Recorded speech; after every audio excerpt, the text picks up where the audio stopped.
This is Tell Your Story Alaska. We talk aviation, history, theology, but most of all, the raw stories of Alaskans and the gospel. Hey everyone, welcome back to Tell Your Story Alaska. Today we are going to be telling the story of MARC. That's Missionary Aviation Repair Center. It is located in Soldotna, Alaska.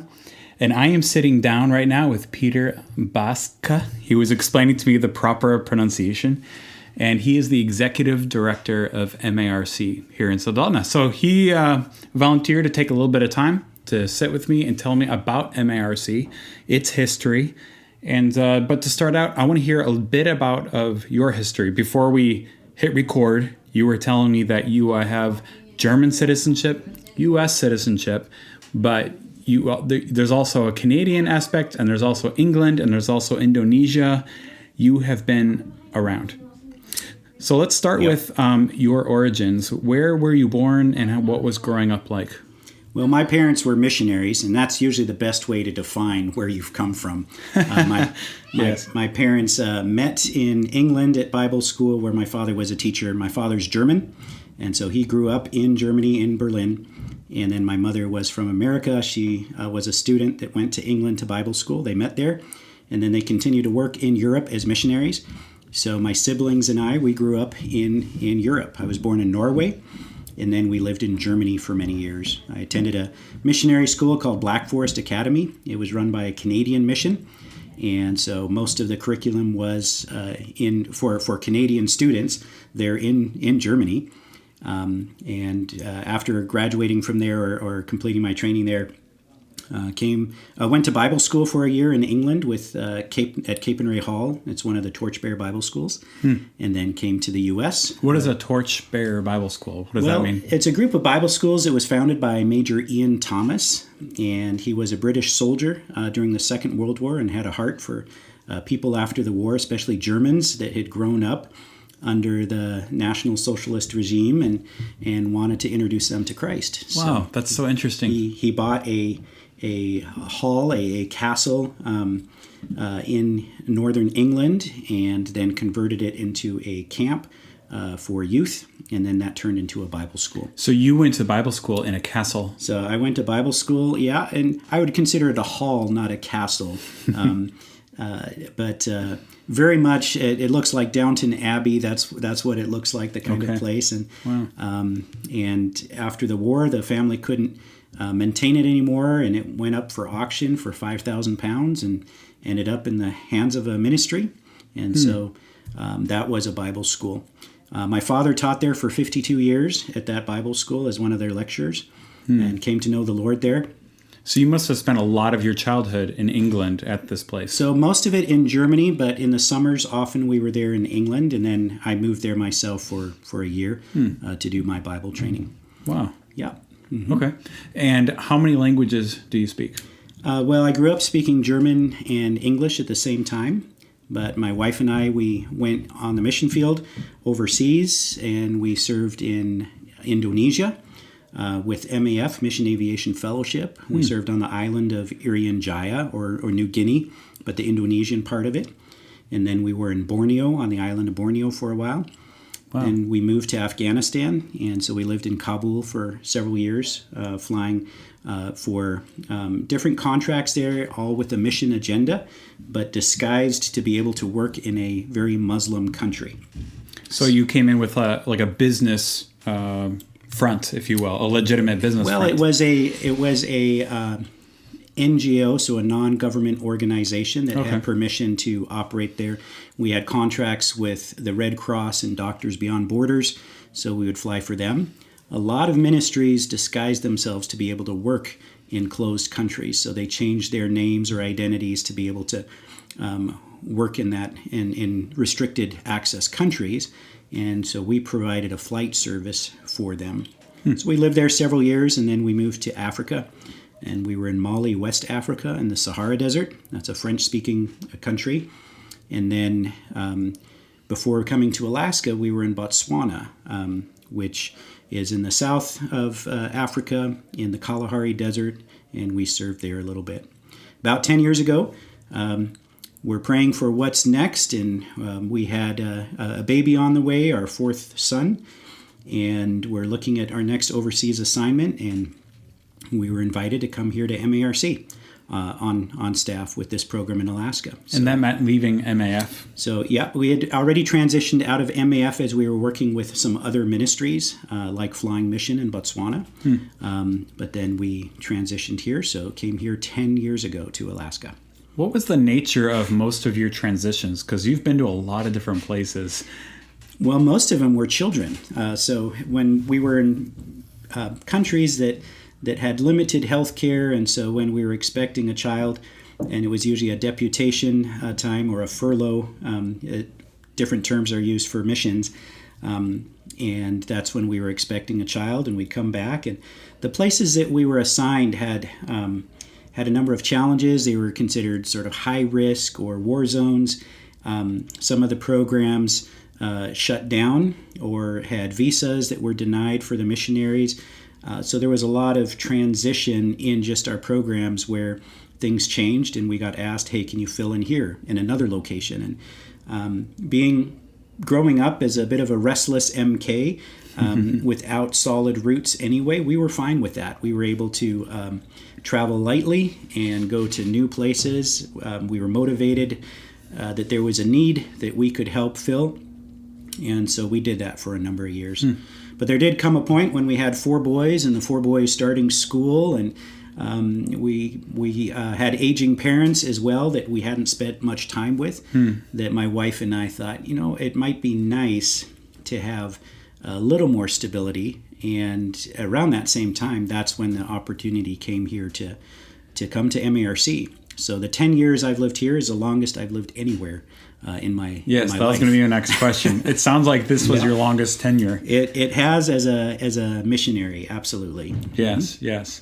Okay, so tell me about the transition from Botswana to Alaska. Tell me the story about, how did you find out about MARC? Was Alaska ever on your radar? Like, how did that transition happen? Well, I actually came to Alaska after college. So I went to a school called Soldotna University in Texas. That was my first time ever to Texas. I flew from Germany, from Frankfurt to Dallas, Fort Worth, and was surprised there wasn't any public transportation. And very, very different. A challenge as a missionary kid arriving in a foreign land, a new location. Didn't have a car, and other students showed up with their parents and were bringing furniture in their dorm room and helping them move in. And I showed up with a backpack and tried to figure out how to make life work in the U.S. But I had a calling from a young age. I felt called into mission aviation, using missions as a tool to help the gospel reach remote locations. And so that was my reason to come to the U.S. and get the training, first as a mechanic and then as a pilot. Did you get to see your time in Europe growing up? Were you watching airplanes fly over, or was there some involvement there? I always was fascinated with aircraft, but really the deciding factor was a book that my grandmother gave me when I was 8 years old. And it was called Jungle Pilot, and it was a story of Nate Saint, who was one of the 5 missionaries working in Ecuador with the Auca Indians, and he was martyred in 1956. And just reading that book, I thought that's what I want to do, not be martyred, but use again aircraft to reach remote locations so the gospel impact could grow. And so.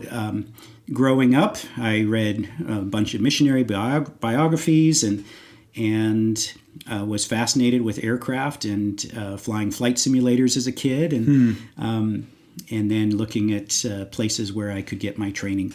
Europe is very expensive for flying and is not set up to multitask, like to do multiple things, be a mechanic and a pilot. They usually do one or the other. And it just seemed America was the land of opportunity to come get reasonable training and get my maintenance licenses. So in doing that, after LeTourneau, I did have a job at Gulfstream Aerospace right after college to help pay for some flight training. and I finished up my ratings, and I ended up in Alaska, working at Lake Clark Air in Port Ellsworth. Oh. And I lived and worked there for about 2 years and was able to get my inspection authorization as a mechanic and started flying 135 for Lake Clark Air and built some experience. One day I was sitting at church, or after church, there was a lunch arranged, a church lunch, and there was a young lady sitting across the table there, and she asked me what brought me to Port Ellsworth. I'd never seen her before, and I explained my desire to go into missions. And that usually ended conversations with people. Yes, when you talk about going, living in the jungle with malaria and bugs and snakes. And she just promptly responded, well, that she was called on the mission field to be a teacher. And so then we exchanged phone numbers and got married a year later. So I did spend a year or 2 years in Alaska getting some experience. And I thought it was just a stepping stone as part of my journey to go to the real mission field in Indonesia. But it turned out that was also a preparation for returning to Alaska one day and seeing the communities that are in need of air transportation. And that's a big part of what MARC provides now. Right. I know you're one of the big dogs in Alaska, is my understanding. There's many organizations, but when I hear about MARC is kind of the big one. Well, MARC was started 60 years ago. So in 1964, it was founded. And the founder, Roald Amundsen, and his wife, Harriet, they were missionaries working here in Alaska and Nome for a while with the Covenant Church. But what they discovered, many of the pastors and missionaries, they were dependent on air transport. And some had their own airplanes, but no one was, or few people were available to fix these airplanes. And they had witnessed some accidents and maintenance neglect. And so they just felt the Lord leading them to create a place where these pastors and missionaries could bring their airplanes and have quality maintenance done. And so that led to them founding a 501c organization, being based here in Soldotna. And this happened right when the Soldotna airport opened up. So they were one of the first tenants here at the airport. Built a hangar with their sons, built a wooden hangar, and then told missionaries, bring your planes here and we'll fix them. Wow. So that's how it started, and the name Missionary Aviation Repair Center emphasizes that maintenance beginning of come here, we'll fix your airplanes so you can go out there and serve Jesus. Very quickly then the mission changed its focus, or increased its focus, to include flying as well. And so the second year after their founding, they got a Cessna 180 and started performing flights as well for these different ministries. And from there it continued to grow with a flight training program. So these pastors, sometimes they would stagnate at their private pilot's license, and so flight training to help them get their instrument rating and to stay current. So that element grew, and then there was always a hospitality element that missionaries passing through would have a place to stay and a vehicle to use to run errands and such. So from that, the ministry has grown now where we have 8 aircraft on the books, including 2 King Airs and a flight training fleet of a number of Cessnas. And we have 2 hangars. We have accommodation in one of the hangars for missionary families passing through. We have a fleet of 4 vehicles available for these missionaries to use. That's really neat. To run into town, and we have a staff of 20 people. So many mechanics and pilots. Most people are dual qualified to be able to provide flight service, training, logistics, and maintenance for the missionary communities. And I remember last time I was here for a barbecue, you and I were chatting. You said for any missionary, I believe it's for an active missionary, you provide free flight training. I mean, they cover costs of fuel and stuff, but absolutely, don't charge. Absolutely. So all our staff raise their own financial support. So that they're sponsored by churches and individuals to be able to serve here. They're not salaried as people would traditionally expect. And so by providing that means the costs of operating are cheaper for the organization. We can do flights cheaper. We can do maintenance cheaper. And being a nonprofit, again, the goal is to survive and have longevity, but not make a profit. So we try to do as much as possible at cost. So if a pastor or missionary needs some flight training, we'll provide him free training as far as instruction, and then we have discounts on rental of our own aircraft. Many times people will come with their own personal ministry plane, and so again, there's no cost to them. Our instructors will gladly train them, help them stay current, and encourage them to make good, safe weather decisions so that they continue serving Jesus for a while. Yes, because Alaska, the biggest issue is weather. Weather is a big issue. It changes rapidly, and so it requires us to make wise decisions. Yeah, that was one big transition for me because I used to be down in Mexico, and flying in all these other places. The challenge is oftentimes altitude and the or density altitude, and these mountainous strips. But in Alaska, it's kind of not; those aren't big issues. A lot of low-level villages and nice, long, well-developed airstrips. Yeah. But then you got weather and these mountain passes. Yeah. And so those are the things you have to train for. Right. And so with our flight service too, most of our flying in our King Air, they're twin engine, turboprop aircraft. We're flying on an IFR flight plan most of the time, talking to air traffic control. We have weather radar. The planes are equipped for flying and icing. And so we can provide a service that often exceeds what the local missionary can do in a smaller airplane. Yeah. And so that increases safety, reliability, and allowing ministry activities to take place. Oh, that's so interesting. And what is the nature of most of your students that come to learn to fly? Are they all young people interested in missions? Are they just local people who want to learn to fly? Or what is their makeup? Well, it varies significantly. So initially, the flight training was provided just for the missionaries passing through that needed ratings. But a few years ago, we opened it up to the public. And one way was just to reach, bless our local aviation community by being a flight school here and having people come and learn how to fly and interact with them and befriend them, be an example to them. And we have some people that have come by and said, man, you guys are religious, but you know how to fly. Well, that's great. We're exposing them to what we believe, and that's important to us. But we're also passionate about aviation. So the flight school is open to the public. We have many slope workers, people that work on the North Slope, and then they have time during their 2 weeks off.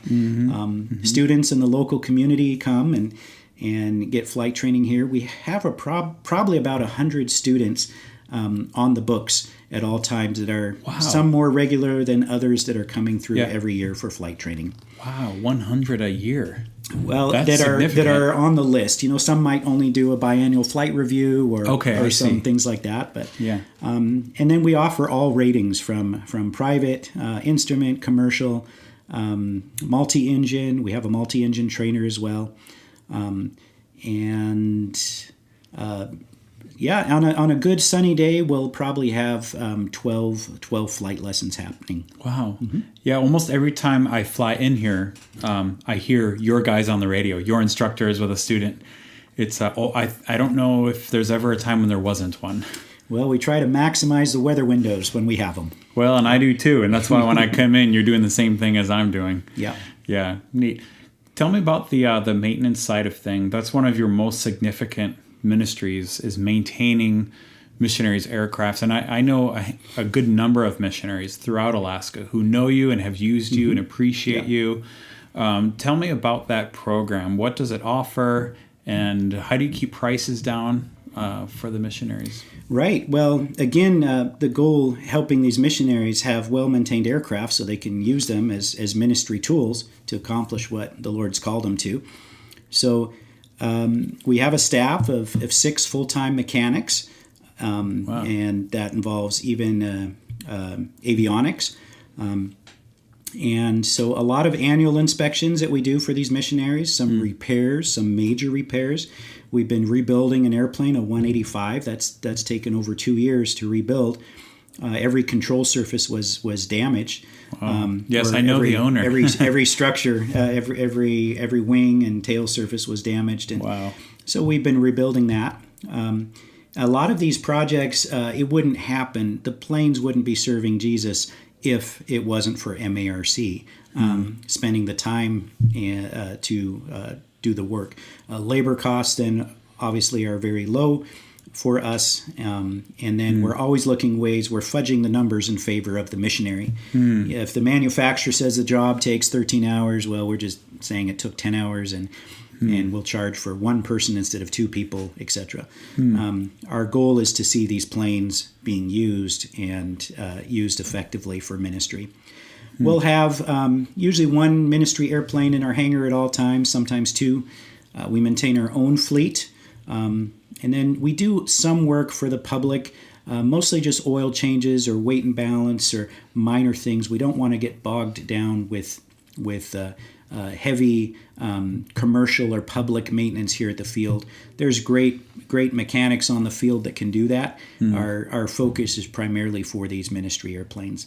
Yeah, I found that in my experience because I'm an AMP-IA myself, and occasionally, someone will see me out in the tarmac and they approach me. Someone told me you're can you sign this for me? Nah. Yeah. And I imagine because you're able to offer cheaper rates, people kind of come and try to glom onto that. Does that happen? Yeah, sometimes. But they're also not our priority, and so that word gets out too, that our focus is mostly for the missionaries. Oh, I see. And you can pay top dollar to have something quickly. But again, our focus is how can we do it as economically as possible for our ministry partners. So the public realizes where our priorities lie. Yeah. After it's time, they just start figuring it out. Yeah, they figure it out, and we send work away that wouldn't interest us. And we're serving about 12 ministries as far as maintenance, and then serving 40 different ministries for our flight services. Oh, wow. Tell me about, what does that mean, the flight services? What does they do? Well, those are our ministry partners, different ministries working around the state. So Send North, the Covenant Church, the Moravian Church, and the different Bible schools that we serve. So Tenalian Bible Camp, the Covenant Bible Camp in Unalakleet. So those different camps and churches and ministries, those are the ones that we're providing our flight services for. And your primary vehicles are the King Airs, the two King Airs? For ministry, our ministry fleet, we have two King Airs. They can carry 9 passengers or 2,000 pounds of cargo. Wow. We also have a Cessna 210 that can also be used for the smaller loads, and we're looking at acquiring a Cessna Caravan here shortly to add to the fleet. Wow. Okay. Tell me about the this annual safety conference that you all do. I went to it last year. It was excellent. Well, thank you. And I even did an episode on this podcast about that last year. And so tell me about how that came about. What was the need you were trying to fill, and when did that happen? Yeah. So one of the things I've noticed here in Alaska is there tend to be every year there tends to be an aviation ministry accident. And so someone making often a bad weather decision that involves with damage to the aircraft, sometimes a fatality. And so that's been heavy on my heart. In every ministry I've been in overseas, there has been a fatality. And most of them, again, are unnecessary. Just a poor decision being made at the wrong time with fatal consequences. So some of the staff and I were praying, how do we prevent that from happening? How can we prevent that here in Alaska? In our own ministry, we do extensive training. We spend a whole week reviewing systems, reviewing our manuals, getting outside speakers. And so we've had a week of safety meetings and technical training. And I was looking at some way, how do we open that up for the ministry partners that we have? And so 3 years ago, we invited other ministry partners to come and join us for a 2-day seminar, a safety seminar, where we share some of the things that we do in our program and other industry standard practices. that we try to share to everyone. Based on the size of our program, we have those resources. We can do that. It's more challenging for a ministry that just has one pilot and one airplane. Where do they learn safety management systems and decision-making models and training in weather decision-making and things like that? And so we wanted to create a program that would offer that. So this is our third year, I think, of doing it. We usually do it in May. We invite any ministry that uses aviation to join us. And we have about 10 different ministries that come, about 30 to 40 people that attend. And sadly, those, I think, who should come, don't come. They those that we have in mind that we think would really benefit, they don't see the need yet. We greatly appreciate those who make safety a priority, who want to come and sharpen their skills even more. Yes.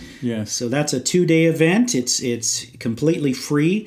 We provide housing, we provide food, and again, we're doing anything we can to get people to come and be trained to make safe decisions, to stay alive, to continue serving Jesus in Alaska. This is a really interesting thing that's unique to Alaska, because you served in Indonesia. I have family that serves in Indonesia. Over there, you get MAF, JARS, New Tribes, or whatever they're called now, ethnos.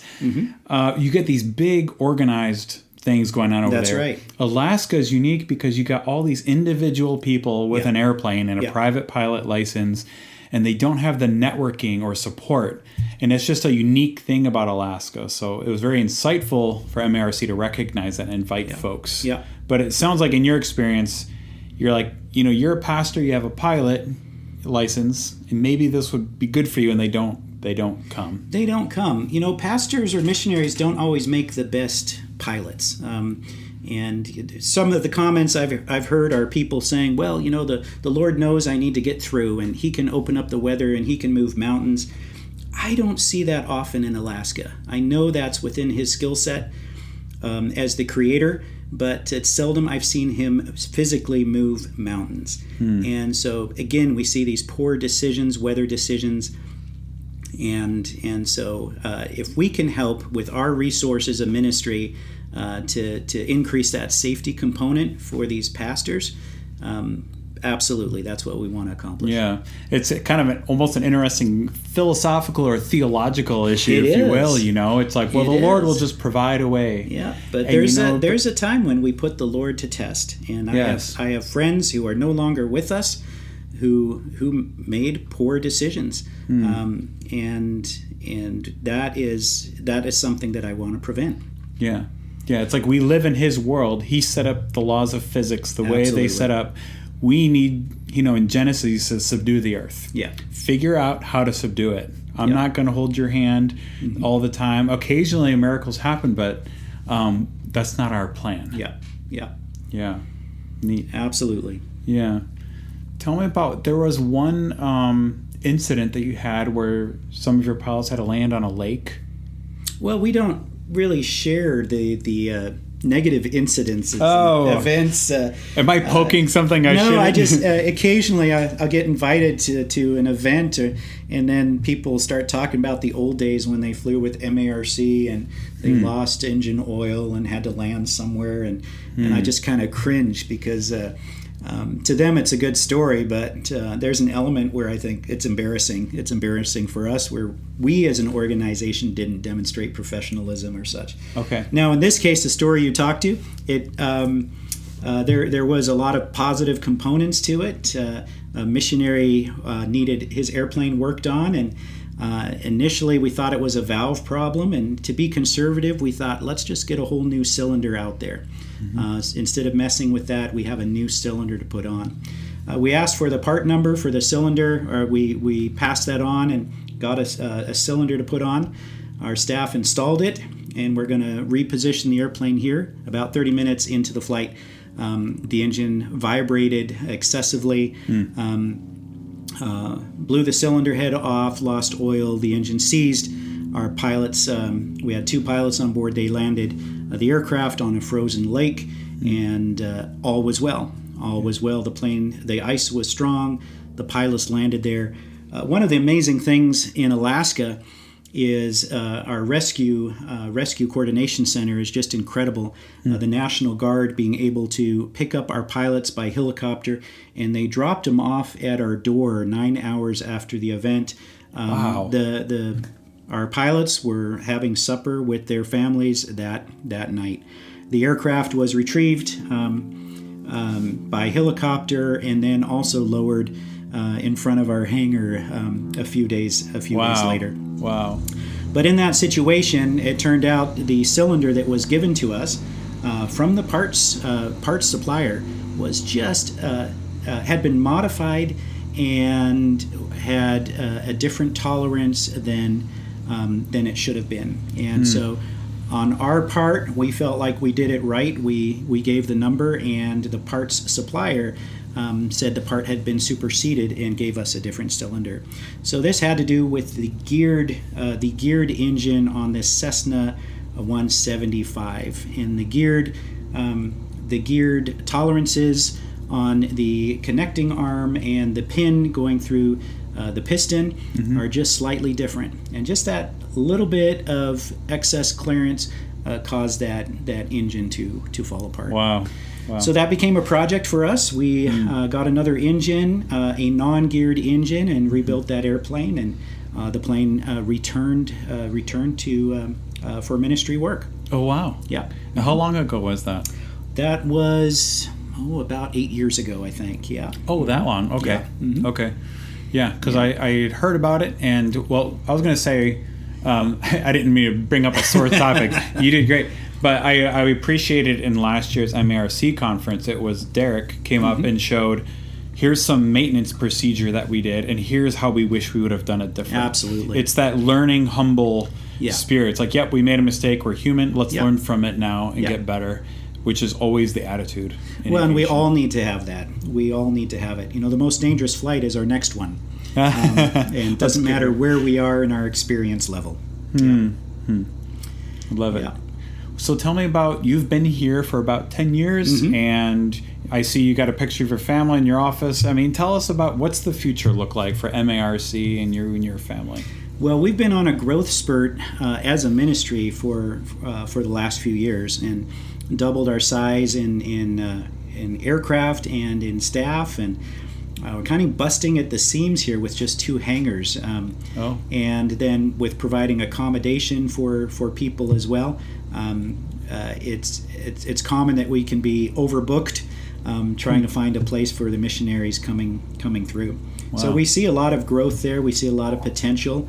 Our goal is to provide more flight service to more ministries. We're always excited when there's another ministry that says that asks us for flight service, and other ministries that decide to outsource their maintenance to us. And let us take care of those needs. We're well staffed, which is wonderful. There's so many ministries that are struggling with staff, but we're grateful that we are well staffed, and we're always looking for a great person to join us. But none of our programs are being hindered or slowed down because we're missing essential staff. And I see the ministry continuing for quite a while. They will not build roads to these communities, so the need for aviation will always be there. And as long as we're the cheapest aviation provider, people will continue to use MARC. They will want us. And because there are charter flights that there are charters, but it's not just about being the most economical option. One of the things is our staff will stay.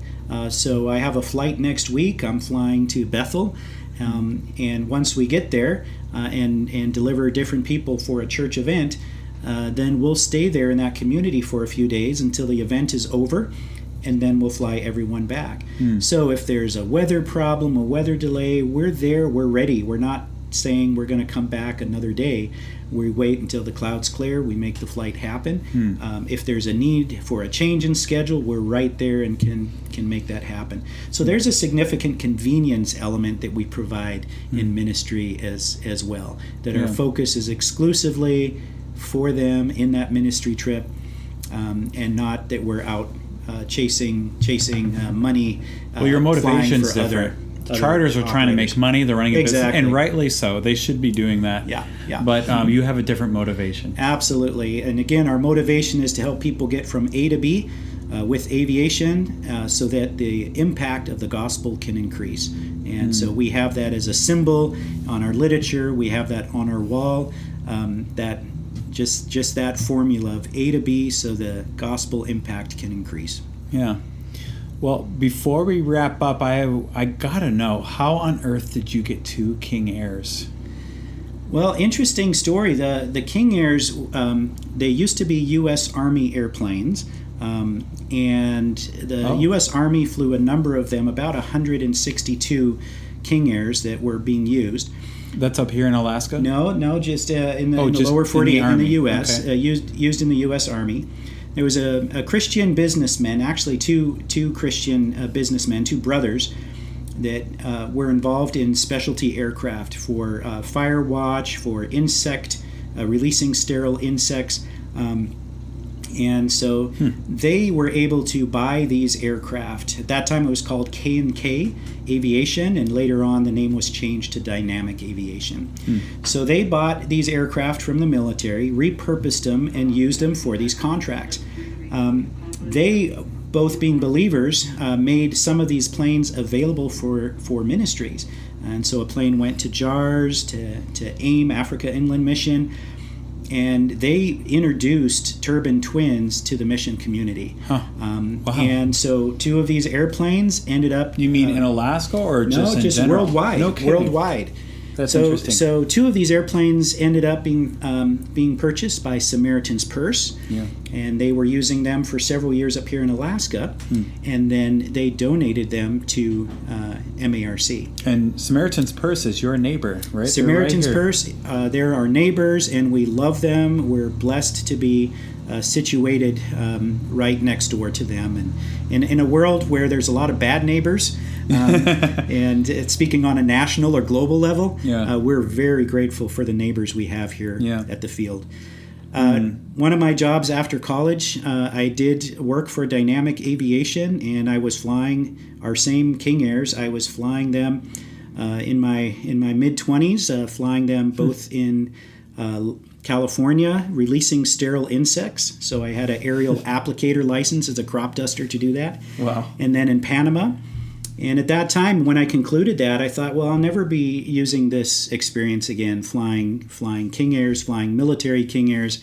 Now I'm going on the mission field where I'm going to be flying a Cessna 206. So that's what I thought. And strange that 20 years after that, I'm flying the same U-21s. That was a designator for the military. Flying them now in a ministry, managing them. Yes. And we have some of the last 2 remaining military King Airs from that era that we're flying in our program. So what year were they produced? They were built between 1968 and 1972. Okay. So not ancient, but a little for older. Aviation, not ancient. Yeah, I think mine is a 72. So right. That's kind of normal for someone who can't afford anything else like me. That's right.